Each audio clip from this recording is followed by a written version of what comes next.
In this video, let me show you how to fix YouTube Shorts video stuck uploading. If you're currently uploading a video to YouTube Shorts and it is getting stuck, in this video, let me show you a couple of things that you can try out in order to solve this issue.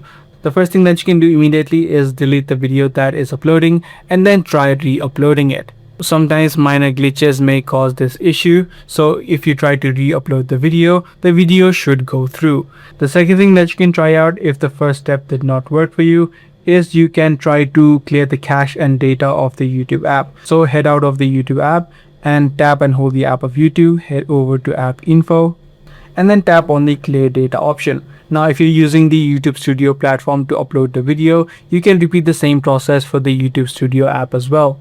What you can also do is try to upload the video from a desktop, so from the website of YouTube, and try to see if the video gets uploaded from the desktop version. If you're still having this issue after these couple of steps are completed, then you can just wait out a few hours before you try to upload the video again. So by doing these couple of steps, you should be able to fix the YouTube Shorts video stuck uploading. If this guide video did help you out, be sure to subscribe. That's pretty much all for today. I'm gonna see you in the next one.